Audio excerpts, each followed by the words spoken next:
తొందరపాటు మాట తిట్టు. ఎవరినైనా మన బంధువుల్ని మిత్రుల్ని నీలాపనిందలు వేసి తిట్టే ముందు బాగా ఆలోచించుకోవాలి. అలా అనవసరంగా నిందించిన వాళ్ళు రామాయణంలోనే బాధలు పడ్డారు మహానుభావులు, మామూలు వాళ్ళు కాదు.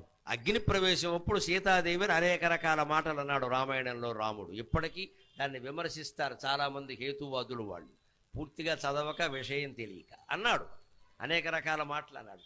భర్తగా నిన్ను కాపాడాను నేను, నీ ఇష్టం వచ్చిన చోటుకి వెళ్ళొచ్చు అన్నాడు. అంతకంటే అవమానం ఉందా? ఆ మాట ఎందుకు రాముడి నోట వచ్చిందో తెలుసా? సీతాదేవి ఇంచుమించు అంత మాటనే లక్ష్మణుడిని అందమ్మ. గమనించండి, రామాయణం చదవకుండా మాట్లాడకండి. మాయలేడి కోసం ఆయన వెడితే హా సీత హా లక్ష్మణ అని అరిస్తే వెంటనే ఈయన్ని వెళ్ళమంటే నేను వెళ్ళనమ్మా, నీకు తెలియదు ఇది రాక్షస మాయ. వాడు అనేక రకాల మాయలు చేసేవాడు మిమిక్రీ చేయలేడా? మిమిక్రీ చేసేవాళ్ళు బోళ్ళు మంది ఉన్నారు ఇక్కడ.